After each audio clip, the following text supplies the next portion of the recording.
தந்தை மகன் தூயாவியானவரின் பெயராலே.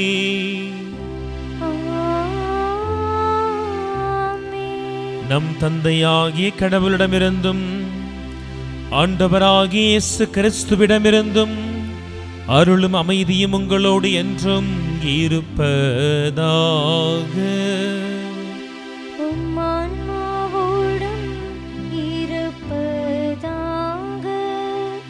ஆண்டவர் இயேசுவில் எனக்கு பிரியமான உறவுகளே, நம் மீட்பராம் கிறிஸ்துவின் நாமத்தில் உங்களை வாழ்த்தி திருப்பள்ளிக்கு வரவேற்கிறேன். அன்பர்களே, நம்முடைய வாழ்க்கையில் நம்மை கீழ்நோக்கி பின்னோக்கி இழுக்கிற அநேக காரியங்கள் கண்டிப்பாக இருக்கும்.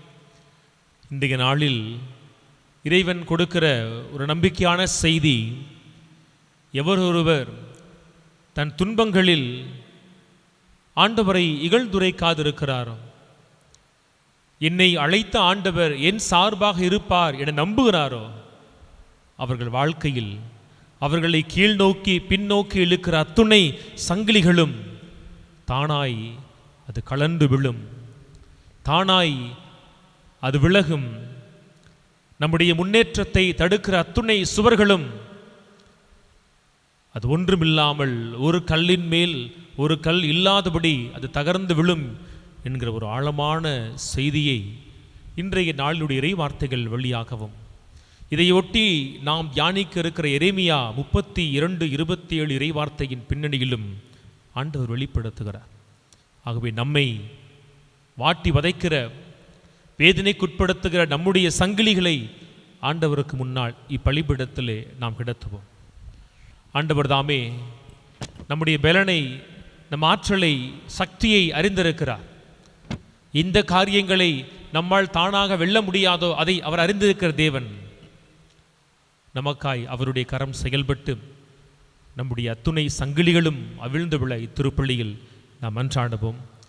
தூய மறைபொருளை நாம் தகுதியோடு ஒப்புக் கொடுக்க தடையாக இருக்கும் நம்முடைய பலவீனங்களை ஏற்றுக்கொள்வோம். எல்லாம் வல்ல இறைவனிடமும் சகோதர சகோதரிகளே, உங்களிடமும் நான் பாவியென ஏற்றுக்கொள்கின்றேன். ஏனெனில் என் சிந்தனையாலும் சொல்லாலும் செயலாலும் கடமையில் தவறியதாலும் பாவங்கள் பல செய்தேன். என் பாவமே, என் பாவமே, என் பெரும் பாவமே. ஆகையால் எப்பொழுதும் கன்னியான புனித மரியாவையும் வானதூதர் புனிதர் அனைவரையும், சகோதர சகோதரிகளே உங்களையும் நம் இறைவனாகிய ஆண்டவரிடம் எனக்காக வேண்டிக்கொள்ள மன்றாடுகின்றேன். எல்லாம் வல்ல இறைவன் நம் மீது இரக்கம் வைத்து நம் பாவங்களை எல்லாம் மன்னித்து நம்மை நிலை வாழ்வுக்கு அழைத்துச் செல்வாராக. ஆமென்.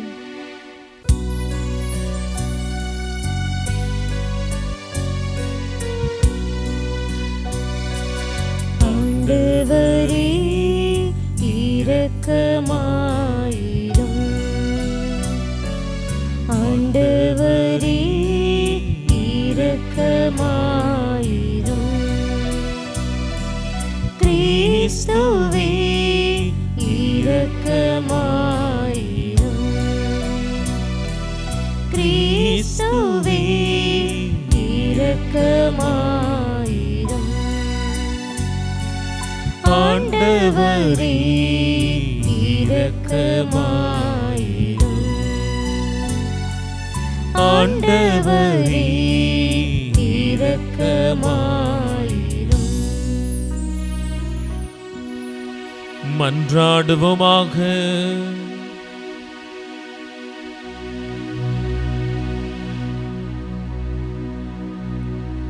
எல்லாம் வல்லவரும் இரக்கமுள்ளவருமான இறைவா, எங்களுக்கு உதவியருள உம்மை வேண்டுகின்றோ. அதனால் உம் திருமகன் கிறிஸ்துவின் உயிர்ப்பில் நாங்கள் உண்மையாகவே பங்கு பெறும் ஆசீரை எங்களுக்கு வழங்குவீராக. எங்கள் ஆண்டவர் ஆகிய இயேசு கிறிஸ்து வழியாக உம்மை மன்றாடுகின்றோ.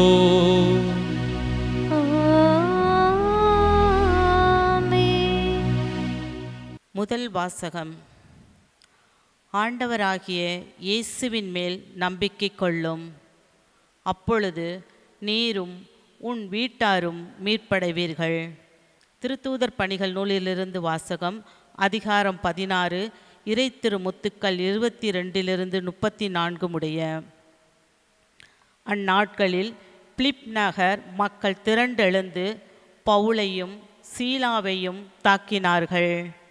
நடுவர்கள் அவர்களுடைய மேலுடைகளை கிழித்து அவர்களை தடியால் அடிக்க ஆணையிட்டார்கள். அவர்களை நன்கு அடித்து சிறையில் தள்ளி கருத்தாய் காவல் செய்யுமாறு சிறை காவலர் ஒவ்வொருவருக்கும் கட்டளையிட்டார்கள். இவ்வாறு கட்டளை பெற்ற அவர் அவர்களை உட்சிறையில் தள்ளி அவர்கள் கால்களை தொழுமரத்தில் உறுதியாய் மாட்டி வைத்தார். நள்ளிரவில் பவுலும் சீலாவும் கடவுளுக்கு புகழ்பா பாடி இறைவனிடம் வேண்டினர். மற்ற கைதிகளோ இதனை கேட்டு கொண்டிருந்தார்கள். திடீரென ஒரு பெரிய நிலநடுக்கம் ஏற்பட்டது. சிறை கூட்டத்தின் அடித்தளமே அதிர்ந்தது. உடனே கதவுகள் அனைத்தும் திறந்தன. அனைவரின் விலங்குகளும் கலண்டு விழுந்தன. சிறை காவலர் விழித்தெழுந்து சிறை கூட்டத்தின் கதவுகள் திறந்திருப்பதை கண்டு கைதிகள் தப்பி ஓடியிருப்பார்கள் என எண்ணி வாளை உருவி தற்கொலை செய்து கொள்ள முயன்றனர். பவுல் உரத்த குரலில் அவரை கூப்பிட்டு, நீர் உமக்கு தீங்கு எதுவும் செய்து கொள்ளாதீர், நாங்கள் அனைவரும் இங்கேதான் இருக்கிறோம் என்றார். சிறை காவலர் உடனே ஒரு விளக்கை கொண்டு வரச் சொல்லி விரைந்தோடி வந்து நடுங்கியவாறே பவுல், சீலா ஆகியோரின் காலில் விழுந்தார். அவர்களை வெளியே அழைத்து வந்து, பெரியோரே, மீட்படைய நான் என்ன செய்ய வேண்டும் என்று கேட்டார். அதற்கு அவர்கள், ஆண்டவராகிய இயேசுவின் மேல் நம்பிக்கை கொள்ளும், அப்பொழுது நீரும் உன் வீட்டாரும் மீட்படைவீர்கள் என்றார்கள். பின்பு அவர்கள் ஆண்டவரின் வார்த்தையை அவருக்கும் அவர் வீட்டில் இருந்தோர் அனைவருக்கும் அறிவித்தார்கள். அவ்விரவு நேரத்திலேயே அவர் அவர்களை கூட்டிச் சென்று அவர்களின் காயங்களை கழுவினார். பின்பு அவரும் அவரை சேர்ந்தவர்களும் திருமுழுக்கு பெற்றார்கள். அவர் அவர்களை தம் வீட்டுக்கு அழைத்து சென்று உணவு பரிமாறினார். கடவுள் மீது நம்பிக்கை கொண்டதால் தம் வீட்டார் அனைவரோடும் சேர்ந்து அவர் பேருவகை அடைந்தார். ஆண்டவரின் அருள்வாக்கு. இறைவனுக்கு நன்றி. பதிலுரை திருப்பாடல் 138. நாம் பாட வேண்டிய பதிலுரை. ஆண்டவரே, உமது வலக்கையால் என்னை காப்பாற்றுகின்றீர்.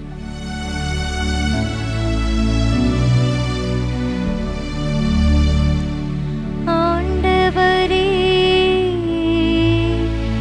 உமது வலக்கையால் என்னை காப்பாற்றுகின்றீர்.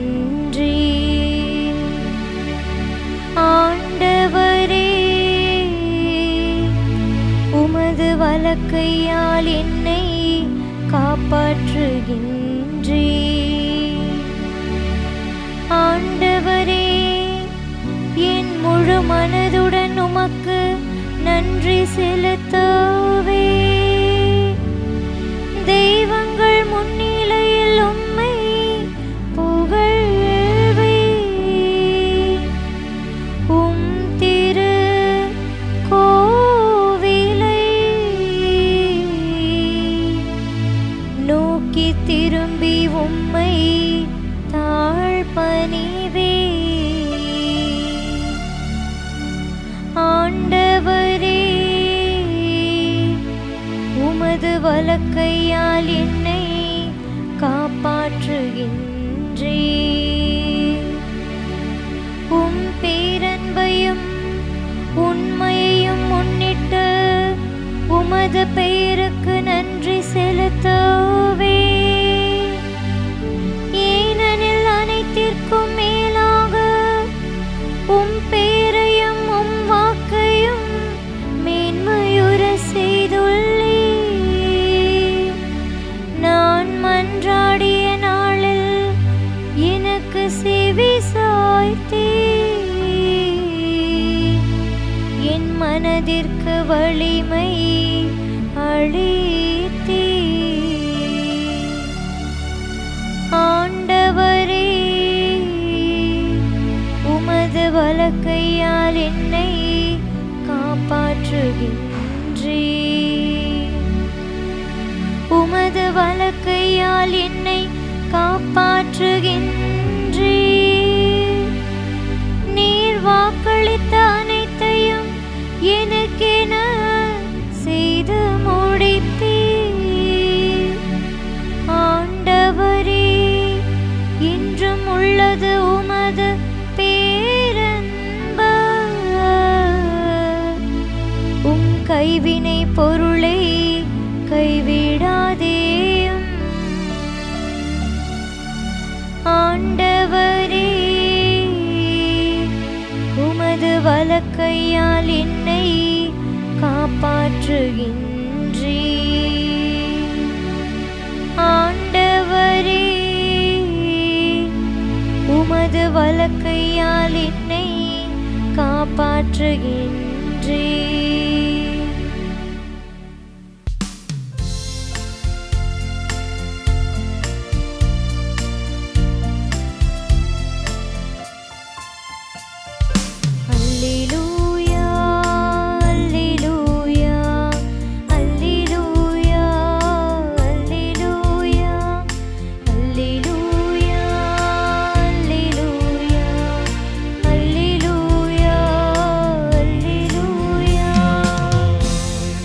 துணையாளரை உங்களிடம் அனுப்புவே. உண்மையை வெளிப்படுத்தும் தூய ஆவியார் வரும்போது அவர் முழு உண்மையை நோக்கி உங்களை வழிநடத்துவார் என்கிறார் ஆண்டவர். அல்லேலூயா, அல்லேலூயா, அல்லேலூயா, அல்லேலூயா, அல்லேலூயா.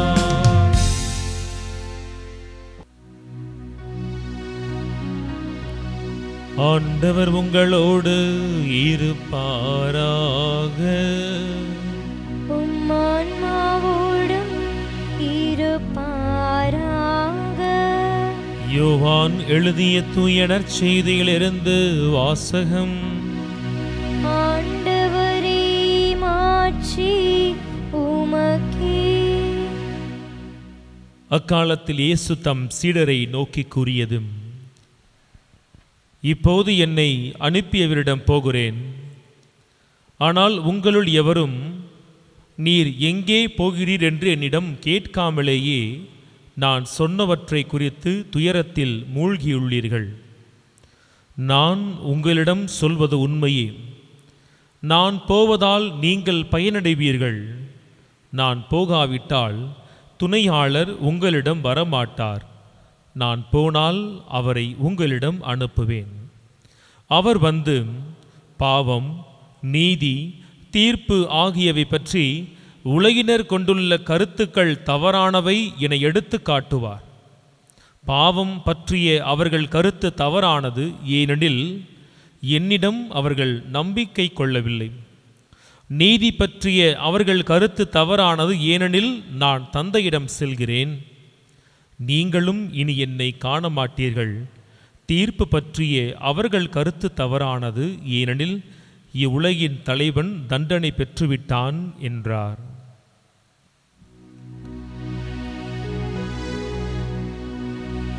ஆண்டவரின் அருள்வாக்கு. கிறிஸ்துவே, உமக்கு புகழ். ஆண்டவர் இயேசுவில் எனக்கு பிரியமானவர்களே, கிறிஸ்துவின் நாமத்திலே உங்களை வாழ்த்தி இன்றைய நாளினுடைய இறை வார்த்தை பகிர்விற்கு அன்போடு வரவேற்கிறேன்.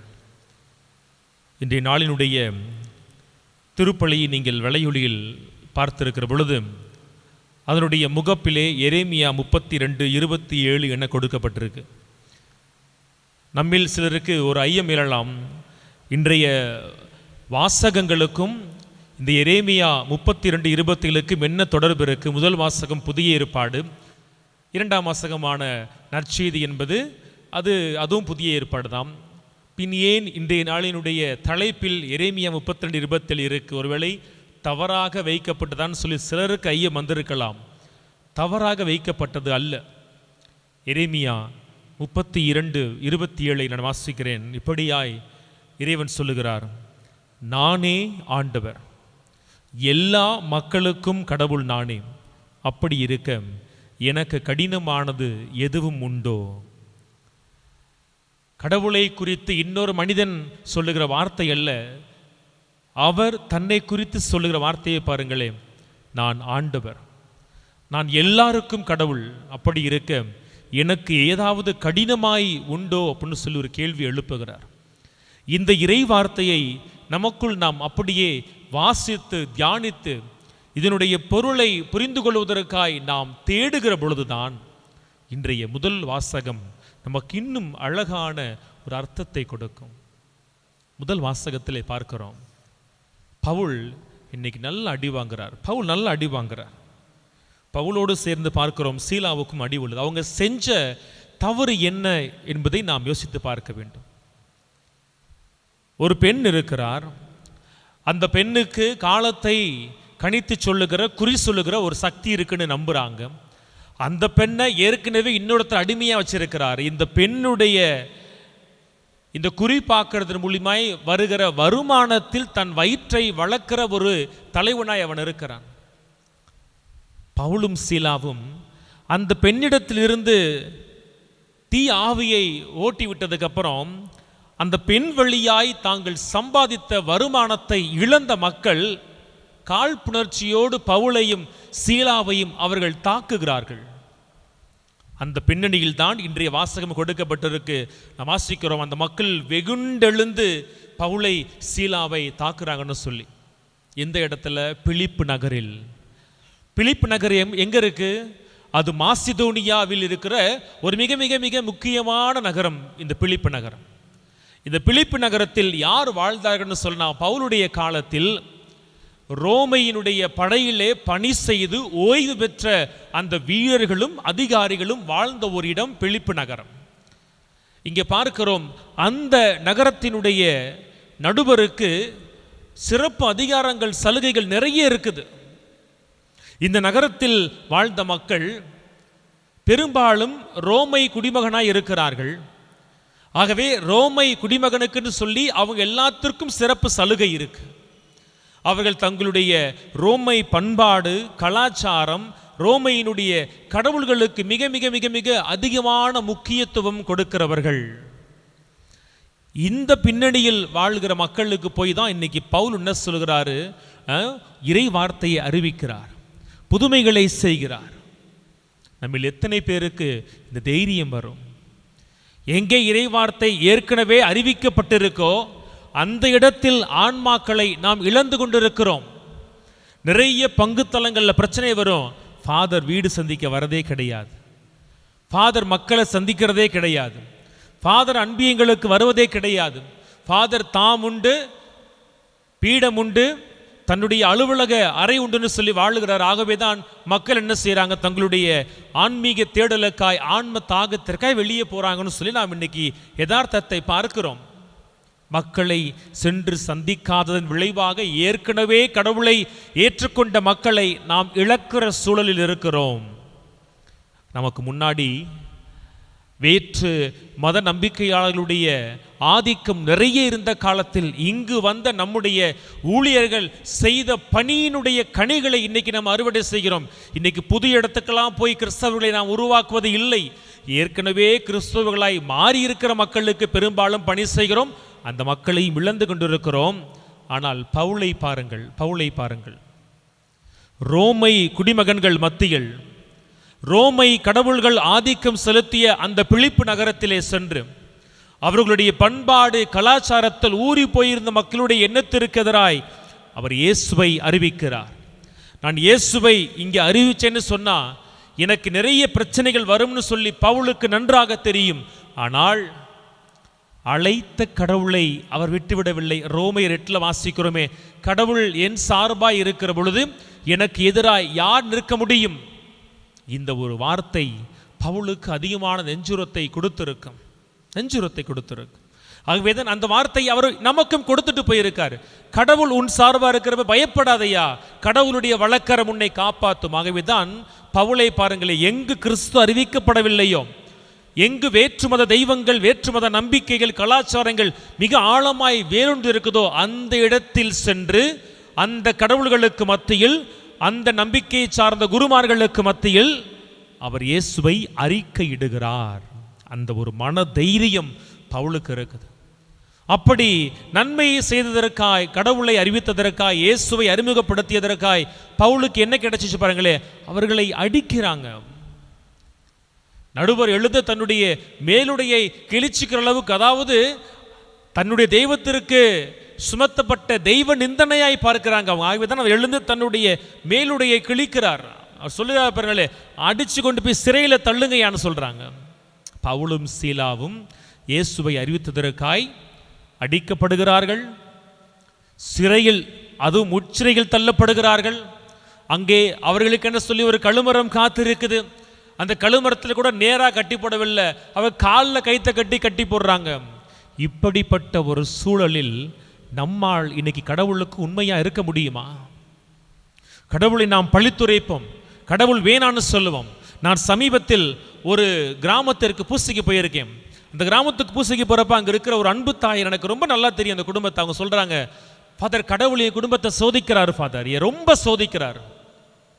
என் மகனுக்கு இத்தனை வயதாகி திருமணம் ஆனச்சு, என் மகளை பாருங்கள் எத்தனை வயசாகிட்டு போகுது, நீங்கள் இங்கெல்லாம் பிரதராக வந்தீங்களே அப்பொழுதுலேருந்தே வரன் பார்க்கிறேன், நீங்கள் சாமியார் ஆயிட்டீங்க, இன்னும் என் பிள்ளைக்கு நல்ல வரன் கிடைக்கவில்லையே. அந்த பெண்மணி தான் ஒவ்வொரு நாளும் அந்த கிராமத்தில் இருக்கிற அந்த சிற்றாலயத்தை சென்று ஆலயத்தை திறந்து ஆலயத்தை சுத்தப்படுத்தி ஜெபமாலை சொல்லுகிற ஒரு நல்ல பெண்மணி, ஒரு நல்ல இளம்பெண். பாருங்களேன், இவ்வளவு பக்தியோடு இருக்கிற அந்த ஒரு இளம்பெண்ணுடைய தாயார் கூட தான் வேண்டுகிற ஜெபம் தன் மகளுக்கு நடக்கவில்லை. நான் ரொம்ப கஷ்டப்படுறேன் என் பிள்ளையை குறித்து சொல்லும் பொழுது அவங்க சொன்ன வார்த்தை, நான் என் பொண்ணுகிட்ட சொன்னேன் பிரதர், இன்னும் பிரதர் தான் சொல்லுவாங்க, என் பொண்ணுகிட்ட சொன்னேன் பிரதர், நீ போய் கோயிலை திறக்காதம்மா, கோயிலை திறந்து கடவுள் உனக்கு என்ன கொடுத்துச்சு, உனக்கு கஷ்டத்தை தான் கொடுக்குதுன்னு சொன்னாங்க. பாருங்கள், அடிபடவில்லை, உதைபடவில்லை, ரத்தம் சிந்தவில்லை, கழுமரத்தில் கட்டி வைக்கவில்லை, வேண்டிய ஜெபம் கிடைக்கவில்லை என்பதால் கடவுளை பழித்துரைக்கிற மக்களை இன்னைக்கு பார்க்கிறோமே. அவர்கள் ஒரு தாய் உள்ளத்தோடு தன்னுடைய கோபத்தை கொட்டுறாங்க, புரியுது. இருந்தாலும் பாருங்கள், அதுவை விட மோசமான சூழலில் பவுல் இருக்கிறாரே. பவுலும் சீலாவும் என்ன செய்கிறார் பாருங்கள். உள் அறையில் இருக்கிற பொழுது தாங்கள் ஏதோ விருந்தினர் மாளிகையில் வரவேற்கப்பட்டு உபசரிக்கப்பட்ட விருந்தினர்களைப் போல அவர்கள் சந்தோஷமா இருக்கிறாங்க, மகிழ்ச்சியா இருக்கிறாங்க, பாடுறாங்க, துதிக்கிறாங்க, ஜெபிக்கிறாங்க. அவங்களுக்கு நல்லா தெரியும், நீங்கள் இறை வார்த்தையை அறிவிக்கிற ஊழியர்களை சிறைப்படுத்த முடியுமே ஒழிய ஒரு நாளும் சிறை கம்பிகளுக்கு பின்னால் இறை வார்த்தையை சிறைப்படுத்த முடியாது என்ற நம்பிக்கை அவர்களுக்கு ஆழமாய் இருந்துச்சு. ஆகவே தான் சிறை கம்பிகளை எல்லாம் ஒரு பொருட்டாய் அவர்கள் நினைக்கவே இல்லை. அவர்கள் எங்கிருந்தாலும் எந்த நிலையில் இருந்தாலும் கடவுளை துதிக்க முடியும்னு சொல்லி பவுலும் சீலாவும் சிறையில் இருந்த பொழுது கூட, தலைகள் தொங்கிய பொழுது கூட கடவுளுக்கு அவர்கள் உண்மையுள்ள ஊழியர்களாய் இருந்தார்கள். அப்படி இருந்த ஊழியர்களை கடவுள் கைவிட்டாரான்னு பார்க்கணும். இல்லை, பவுல் எழுதியபடி கடவுள் ஆண்டவர் என் சார்பாய் இருக்கிற பொழுது என்னை எதிர்த்து யார் நிற்க முடியும்? யார் எதிர்த்து நிற்க முடிஞ்சிச்சுன்னு பாருங்க. யார் எதிர்த்து நிற்க முடிஞ்சிச்சு? பழைய ஏற்பாட்டில் கடவுளுடைய ஊழியன் நம்ம தானியேலுக்கு வாசிக்கிறோமே, பசியோடு இருந்த சிங்கத்தின் குகைகள் தள்ளப்பட்ட பொழுது கூட சிங்கம் ஒண்ணுமே செய்யலை. ஆனால் மறுநாள் அவர் மீது காழ்ப்புணர்ச்சியோடு பழு செலுத்தி அவர்களோட உள்ள நம்ம தள்ளி விடுகிற பொழுதே சிங்கம் அவர் மீது பாய்ந்துச்சின்னு படிக்கிறோமே. சிங்கத்தின் வாயை அந்த நாளில் கட்டி போட்ட அதே தேவன் தான் இன்னைக்கு பவுலும் சீலாவும் சிறை கம்பிகளுக்கு பின்னால் இருக்கிற பொழுது அந்த கம்பிகளுடைய வேதனை அவர்களை தாக்காதபடி பாதுகாக்கிறார்.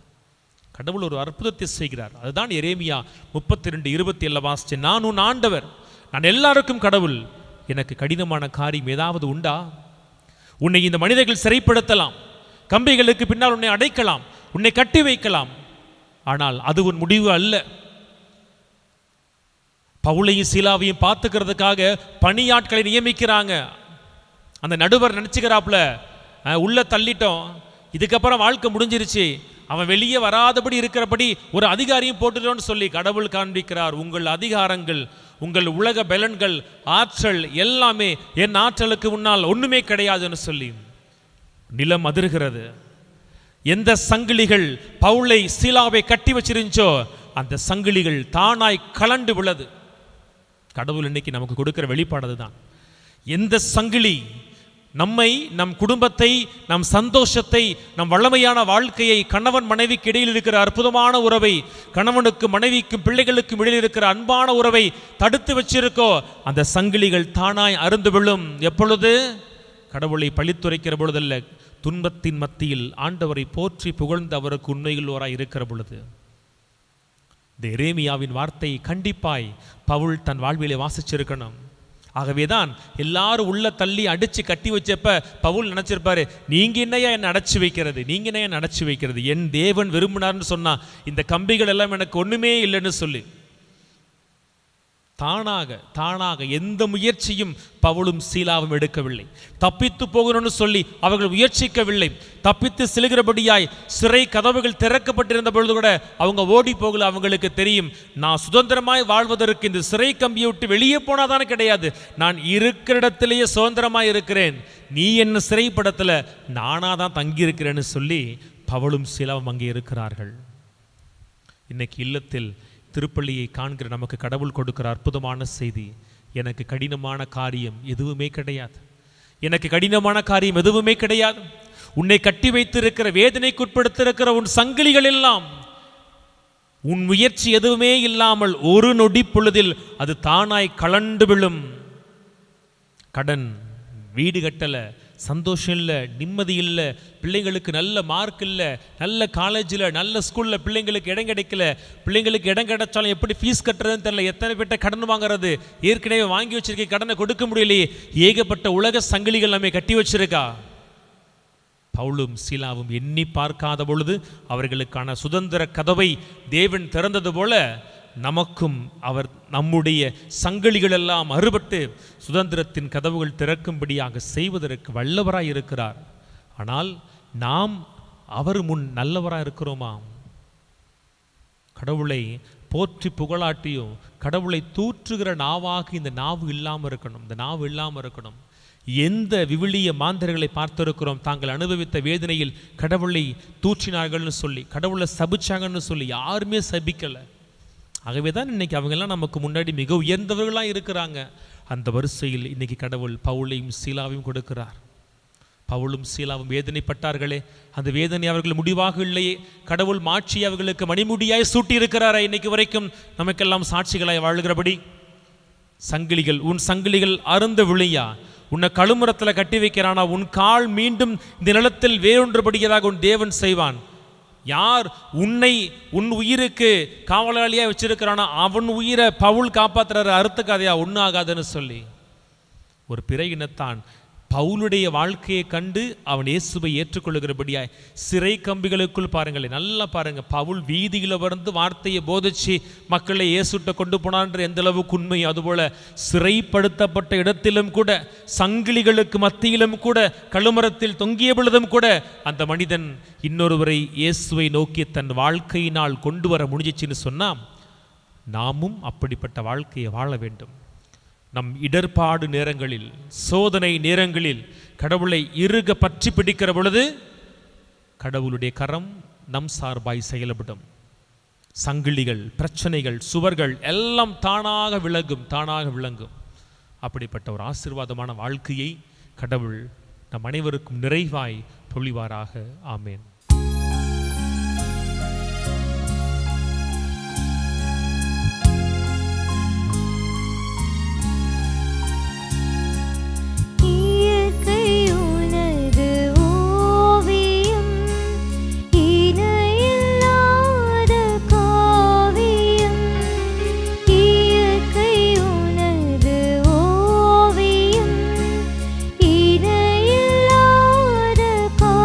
காவியம்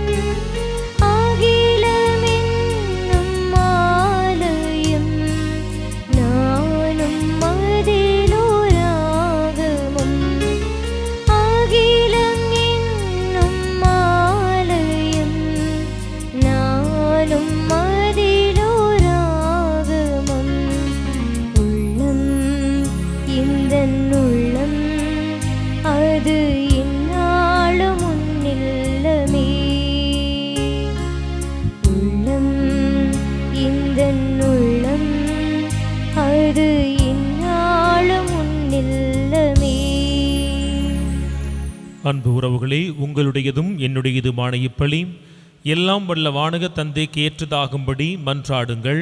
ஆண்டவர் தமது பெயரின் புகழ்ச்சிக்காகவும் மாட்சிக்காகவும் நமது நன்மைக்காகவும் புனித திரு அவை அனைத்து நலனுக்காகவும் உமது கையிலிருந்து இப்பலியை ஏற்றுக்கொள்வாராக.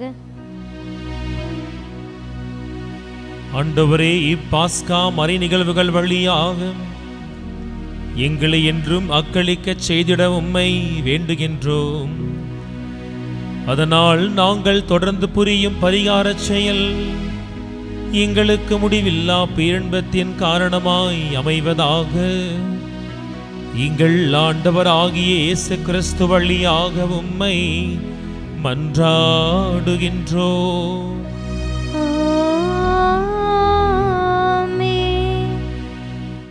ஆண்டவர் உங்களோடு இருப்பாராக.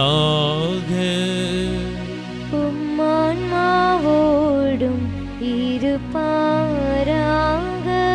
இதயங்களை மேலே எழுப்புங்கள்.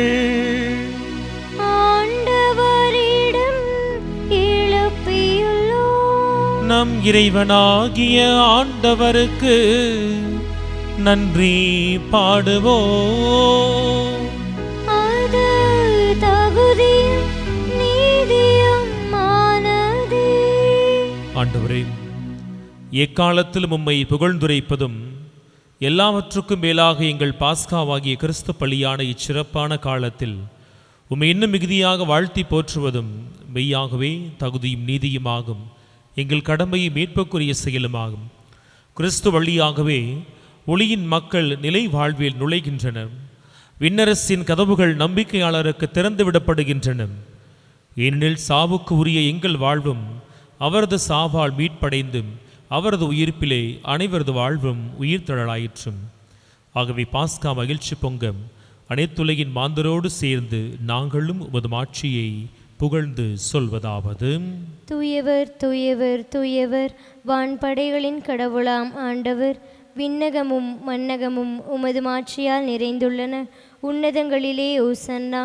ஆண்டவர் பெயரால் வருகிறவர் ஆசி பெற்றவர். உன்னதங்களிலே ஓசன்னா.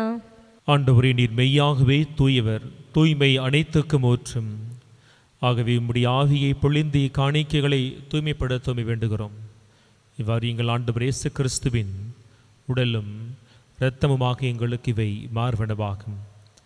அவர் பாடுபட உளம் கனிந்து தம்மை கையளித்த போதும் அப்பத்தை எடுத்து நன்றி செலுத்தி அதை பிட்டு தம் சீடர்களுக்கு வழங்கி அவர் கூறியதாவது: அனைவரும் இதிலிருந்து பெற்று உண்ணுங்கள், ஏனெனில் இது உங்களுக்காக கையளிக்கப்படும் என் உடல்.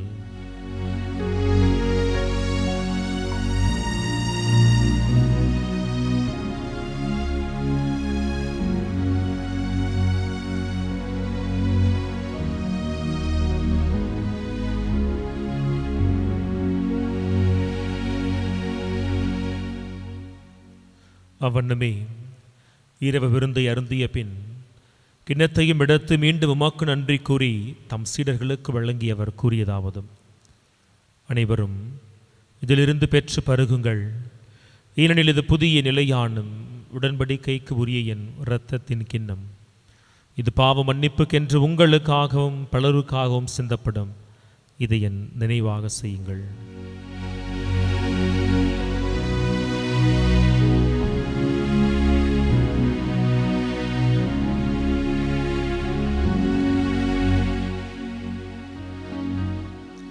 நம்பிக்கையின் மறைபொருள். ஆண்டவரே, நீர் வருமளவும் உமது இறப்பினை அறிக்கையிடுகின்றோ,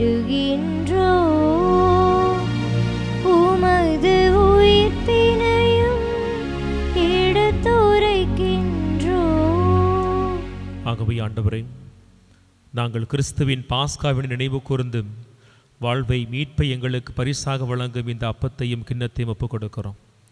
உம் திருமுன் நின்று உமக்கு ஊழியும் புரிய தகுந்தவர்களாய் எங்களை ஏற்றுக்கொண்டீர். எனவே உமக்கு நன்றி செலுத்துகிறோம். கிறிஸ்துவின் உடலிலும் இரத்தத்திலும் பங்கு கொள்ளும் எங்களை தூய் ஆவியானவர் ஒன்று சேர்த்தலும்படியாக உம்மை தாழ்மையோடு மன்றாடுகிறோம். திரு அவையை வழிநடத்தும் திருத்தந்தை சிங்கராயர், எங்கள் ஆயர் ஆரோக்கியராஜியினை ஆயர்கள், குருக்கள், துறவியர் நிறைவாய் ஆசீர்வதித்து அவர்கள் தம் மெய்ப்பு பணி வழியாக உம்முடைய திரு அவை அன்பில் நிறைவு பெறச் செய்தருளும். உயிர்த்தலும் எதிர்நோக்குடன் துயில்களும் எங்கள் சகோதர சகோதரிகளையும் இறந்தோர் அனைவரையும் இரக்கத்தோடு நினைவு கூர்ந்தும் உடைய திருமுக ஒளியின் ஒளியேற்றலும் எங்கள் அனைவர் மீதும் இரக்கமாயிரும். கடவுளின் கன்னித்தாயான புனித மரியா, அவருடைய கணவரான புனித யோசேப்பு, புனித திருத்தூதர்கள், இவ்வுலகிலும் உகந்தோராய் வாழ்ந்த எல்லா புனிதரோடு நாங்கள் நிலை வாழ்வில் பங்கு கொள்ளும் தகுதி பெற்றும் உம் திருமகனும் எங்கள் மீட்பெருமான இயேசு கிறிஸ்து வழியாக உம்மை புகழ்ந்திரும் வரமருள இறைஞ்சி மன்றாடுகிறோம்.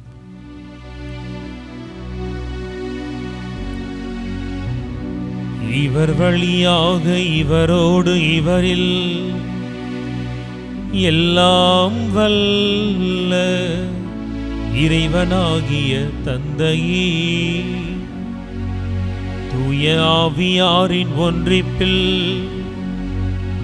எல்லா புகழும் ஆட்சியும் என்றென்றும் உமக்கு உரியதே.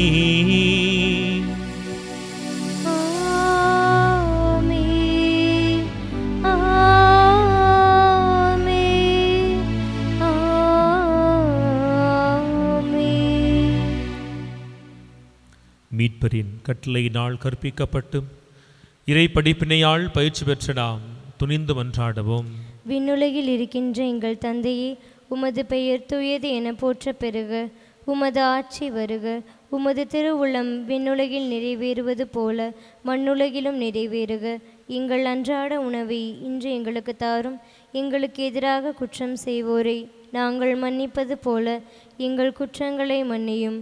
எங்களை சோதனைக்குட்படுத்தாதேயும், தீமையிலிருந்து எங்களை விடுவித்தருளும். ஆண்டவரே, முழு முதல் அமைதிக்கு காரணமானவரே, ஆண்டவரே, எங்கள் கோடை கால விடுமுறை முடிந்து ஆண்டவரே பள்ளிகள் கல்லூரிகள் துவங்க இருக்கின்ற காலத்தில் பிள்ளைகளின் படிப்பிற்காய் புதிய கல்லூரியில் பள்ளியில் பிள்ளையை சேர்ப்பதற்காய் போராடி கொண்டிருக்கிற பெற்றோர்களுடைய மனநிலை, ஆண்டவரே, பிள்ளைகளை சேர்த்த இடத்தில் கல்வி கட்டணத்தை கட்டுவதற்காய் ஒவ்வொரு நாளும் ஓடிக்கொண்டிருக்கிற பெற்றோரை நாங்கள் ஒப்புக் கொடுக்கிறோம். ஆண்டவரே, குடும்பத்தின் தேவைகளை பூர்த்தி செய்ய வேண்டும் என்ற எண்ணத்தினால் ஒவ்வொரு நாளும் அமைதியை இழந்து ஆண்டவரே எப்படி இந்த நாளை இந்த மாதத்தை நடத்தப் போகிறேன்னு சொல்லி கலக்கத்தோடு இருக்கிற குடும்பங்களை எல்லாம் ஆண்டவரே அவர்கள் உம்மீது வைத்திருக்கின்ற எளிய நம்பிக்கையை கண்ணோக்கி அவர்கள் உள்ளத்திற்கு அமைதியை ஆறுதலை கொடுத்து ஆண்டவரே அவர்கள் தேடி ஓடிக்கொண்டிருக்கும் அத்துணை வாழ்க்கை செல்வங்களும் அவர்கள் மத்தியில் நிறைவாய் குடிகொள்ளச் செய்வீராக. என்றென்றும் வாழ்ந்து ஆட்சி செய்கின்றவர் நீரே. ஆமென். நம் ஆண்டவர் இயேசு கிறிஸ்துவின் அமைதி உங்களோடு என்றும் இருப்பதாக, உம் ஆன்மாவோடும் இருப்பதாக. ஒருவருக்கொருவர் அமைதியை பகிர்ந்து கொள்வோம். உலகின் பாவங்களை போக்கும் இறைவனின் செம்மறியே, எங்கள் மேல் இரக்கமாயிரும். உலகின் பாவங்களை போக்கும் இறைவனின் செம்மறியே, எங்கள் மேல் இரக்கமாயிரும். உலகின் பாவங்களை போக்கும் இறைவனின் செம்மறியே, எங்களுக்கு அமைதியை அளித்தருளும். இதோ இறைவனின் செம்மறி, எல்லாம் இவரால் ஆகும். நம் அத்துணை பிரச்சனைகளுக்கும் ஒரே தீர்வானவர் திருவுடலாய் நமக்குள் எழுந்து வருகிறார். இவருடைய திருவிருந்திற்கு அழைக்கப்பெற்ற நாம் அனைவரும் பேறு பெற்றவர்கள். ஆண்டவரே, நீர் என்னிடத்தில் எழுந்தருள நான் தகுதியற்றவள். ஆனால் ஒரு வார்த்தை மட்டும் சொல்லியருளும், எனது ஆன்மா நலமடையும். ஆசை திருவிருந்துக்கான மன்றாட்டு. ஆண்டவரே, நீர் என் இல்லத்தில் எழுந்தருள நான் தகுதியற்றவள். ஆனால் ஒரு வார்த்தை மட்டும் சொல்லியருளும் என்று நூற்றுவர் தலைவன் ஜெபித்தது போல நாங்களும் இப்போது உம் திருப்பாதம் பணிந்து வேண்டுகிறோம். இனிய இயேசுவே, நாங்கள் தகுதியற்றவர்களாய் இருந்தாலும் எங்கள் தகுதியின்மையை பாராமல் நீர் எங்கள் உள்ளங்களில் எழுந்து வாரும். உம் அன்பிலும் அருளிலும் நாங்கள் நிலைத்திருக்க எம்முள் எழுந்து வாரும். நன்மை செய்வதில் ஆர்வமுள்ளவர்களாய் தீமைகள் அனைத்திலிருந்தும் விடுதலை பெற்றவர்களாய் வாழவும் எங்களை வழிநடத்த வாரும். எல்லா நலன்களாலும் வளங்களாலும் எங்களை நிரப்ப வாரும். ஆமேன். ஆண்டவரில் பிரியமானவர்களே, இன்றைய நாள் திருப்பலிகள் இறைவார்த்தை மிக அற்புதமான ஒரு செய்தியை கொடுத்திருக்கிறது. ஆண்டவரால் ஆகாத காரியம் ஒன்றுமே இல்லை.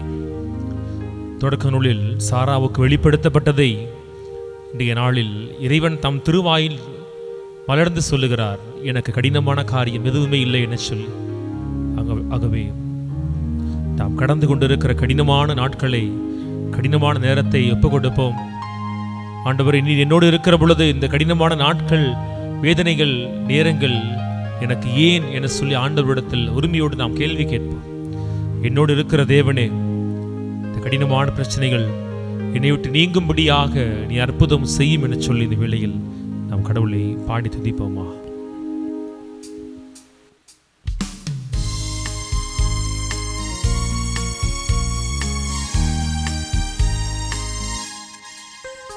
அதி சீக்கிரத்தில் நீங்கிவிடும் இந்த லேசான உபத்திரவம், அதி சீக்கிரத்தில் நீங்கிவிடும் இந்த லேசான உபத்திரவம். சோர்ந்து போகாதே, நீ சோர்ந்து போகாதே, சோர்ந்து போகாதே, நீ சோர்ந்து போகாதே, அதி சீக்கிரத்தில் நீங்கிவிடும் இந்த லேசான உபத்திரவம். உள்ளார்ந்த மனிதன் நாளுக்கு நாள் புதிதாக்கப்படுகின்ற நேரம் இது. உள்ளார்ந்த மனிதன் நாளுக்கு நாள் புதிதாக்கப்படுகின்ற நேரம் இது. சோர்ந்து போகாதே, நீ சோர்ந்து போகாதே, சோர்ந்து போகாதே, நீ சோர்ந்து போகாதே, அதி சீக்கிரத்தில் நீங்கிவிடும் இந்த லேசான உபத்திரவம். கிறிஸ்துவின் பொருட்டு நெருக்கப்பட்டால் பாக்கியம் நமக்கு பாக்கியமே. கிறிஸ்துவின் பொருட்டு நெருக்கப்பட்டால் பாக்கியம் நமக்கு பாக்கியமே. சோர்ந்து போகாதே, நீ சோர்ந்து போகாதே, சோர்ந்து போகாதே, நீ சோர்ந்து போகாதே, அதி சீக்கிரத்தில் நீங்கிவிடும் இந்த லேசான உபத்திரவம். அதி சீக்கிரத்தில் நீங்கிவிடும் இந்த லேசான உபத்திரவம். ஆண்டவரே, கிறிஸ்துவின் பொருட்டு நெருக்கப்படுகிற பொழுது அது எங்களுக்கு பாக்கியம் என பாடினோமே. ஆண்டவரை, வெறும் வார்த்தையாய் எங்கள் வாழ்க்கையில் கடந்து செல்கிறதை யதார்த்தத்தில் எதிர்கொண்ட பவுலும் சீலாவும் ஆண்டவரே, உமக்காய் நெருக்கப்பட்ட பொழுது அதை தங்கள் பாக்கியமாய் கருதி ஆண்டவரே, சிறை கம்பிகளுக்கு பின்னால் உம்மை பாடி புகழ்ந்து துதித்தார்களே. ஆண்டவரே, அதற்கு நீர் செய்த அற்புதம், கம்பிகள் எல்லாம் உடைந்து தகர்த்தெறியும்படியாக, ஆண்டவரே, கை விலகுகள் எல்லாம் தகர்த்தெறியும்படியாக செய்திரே. ஆண்டவரே, இதோ நாங்கள் நம்பிக்கை வைக்க வேண்டும். ஆண்டவரே, எங்கள் நம்பிக்கையை மிகுதியாக்கும். ஆண்டவரே, எங்கள் நம்பிக்கையை ஆழப்படுத்தும். ஆண்டவரே, சோதனைகள் வருகிற பொழுது இதோ அதி சீக்கிரத்தில் இந்த சோதனையை என் தேவன் ஒன்றுமில்லாமல் தகர்த்தெறிவார் என்கின்ற நம்பிக்கையை எங்களுக்கு தாரும். ஆண்டவரே, சோதனை நேரங்கள் எல்லாம் இதோ நாங்கள் பலியாகி போகிறோம். ஆண்டவரே, உம்மை நாங்கள் புகழ்ந்துரைப்பதற்கு பதிலாக இகழ்ந்துரைக்கிறோம். ஆண்டவரே, உம்முடைய இருப்பை நாங்கள் கேள்விக்குட்படுத்துகிறோம். ஆண்டவரே, சோர்ந்து போகிறோம். ஆண்டவரே, இன்றைய பாடல் சொல்லுகிறதே, இறை வார்த்தை சொல்லுகிறதே, எவனொருவன் ஆண்டவருக்காய் துன்பங்களை சோதனைகளை அனுபவிக்கிற அந்த நேரத்தில் அவர் பிரமாணிக்கமாய் இருக்கிறாரோ, பிரமாணிக்கமாய் இருக்கிற கடவுள் தாமே உங்கள் சார்பாய் வருகிறார் சொன்னார். ஆண்டவரே, தானியேலை அற்புதமாய் காப்பாற்றிய தேவன், எஸ்தர் வழியாக அற்புதங்களை செய்த தேவன், இறைவாக்கினர் வழியாகவும் திருவெளிப்பாட்டை கொடுத்த தேவன், ஆண்டவரே, பவுல் சீலா வழியாக உம்முடைய உன்னதத்தை வெளிப்படுத்திய தேவன், இதோ சிலுவையில் இயேசு கிறிஸ்து உலகினர் கண்களுக்கு முன்னால் இறந்தவராய் இருந்த பொழுது ஆண்டவரை 3 நாட்களுக்குள் அந்த சோதனை, அந்த வேதனை, அந்த கண்ணீர், அந்த மரணம் நீங்கி போகும்படியாக செய்த ஆண்டவரே, மரணித்த இயேசுவை உயிர்த்தவராய் மாற்றி எங்கள் கண் முன்னால் நிறுத்தினரே, நன்றி செலுத்துகிறோம் ஆண்டவரே. அந்த இயேசுவின் மீது நாங்கள் நம்பிக்கை வைக்கிறோம். அந்த இயேசுவின் மீது நம்பிக்கை வைக்கிறோம் ஆண்டவரே. இதோ நீர்தாமே இயேசு கிறிஸ்துவை மரணத்திலிருந்து கரம் பிடித்து உயர்த்திய தேவன். பவுலை, சீலாவை கதவுகளை திறந்துவிட்டு வெளியே சுதந்திர காற்று அனுபவிக்க அழைத்த தேவன். மூடி கிடந்த பாறைகளே ஆண்டவரே தானியேலை பாதுகாத்த தேவன். தங்களுக்கு நாள் குறிக்கப்பட்ட பொழுது ஆண்டவரே, இதே நாளில் எதிரிகள் எல்லோரும் அழிந்து போகிறபடியாக தகப்பனே அற்புதத்தை பழைய ஏற்பாட்டிலே செய்த தேவன். இதோ இந்த நாளில் ஆண்டவரே, உடைய பிள்ளைகளாகி எங்களை பாரும். எங்கள் சோதனை, வேதனை, கண்ணீர், சங்கிலிகள் எல்லாம் அருந்து ஆண்டவரே, நாங்களுமே துதிக்கிற பிள்ளைகளாய் மாறுகிற பாக்கியத்தை நீர் கொடுத்தருளும்படியாக செபிக்கிறோம் ஆண்டவர். நீர் தாமே எங்களுக்கு அரணும் கோட்டையுமாய் இருந்து பாதுகாத்து வழி நடத்தும் ஆண்டவர். இந்த பாடல் வரி சொல்லுகிறபடியாக, காண்கின்ற உலகம் நாங்கள் தேடவில்லை, காணாத பரலோகத்தை நாடுகிறோம் என பாடுகிறோமே. காண்கின்ற உலகம் தேடவில்லை, காணாத பரலோகம் நாடுகிறோ. காண்கின்ற உலகம் தேடவில்லை, காணாத பரலோகம் நாடுகிறோ.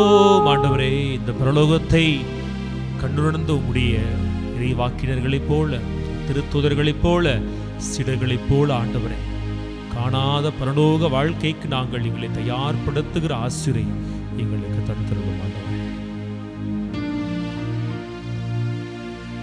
ஆண்டவரே, நாங்கள் புரியும் வேண்டுதல்களுக்கு கனிவோடு செவி சாய்த்திரளும். அதனால் எங்கள் மீட்பின் இப்புனிதமிக்க பரிமாற்றம் எங்களுக்கு இவ்வுலக வாழ்வில் உமது அருள் உதவியை வழங்கி என்றென்றுமுள்ள மகிழ்ச்சிக்கான உறுதியை வழங்குவதாக. எங்கள் ஆண்டவராகிய இயேசு கிறிஸ்து வழியாக உம்மை மன்றாடுகின்றோம். ஆண்டவர் உங்களோடு இருப்பாராக. உம்மான்மாவோடும் இருப்பாராக. எல்லாம் வல்ல இறைவன் தந்தை, மகன், தூய ஆவியா உங்கள் அனைவரையும் நிறைவாக ஆசீர்வதிப்பாராக.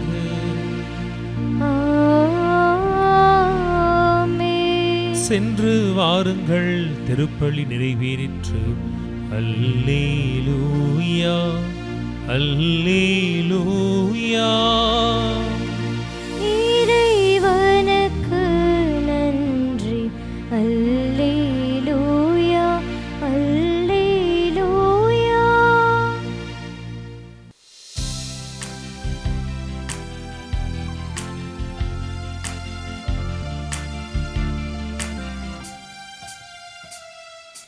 நற்கருணை இயேசுவின் முதல் பேழையே, அந்த நல்லோனில் நலமடைந்தோம் உம் தயவாலே. நற்கருணை இயேசுவின் முதல் பேழையே, அந்த நல்லோனில் நலமடைந்தோம் உம் தயவாலே.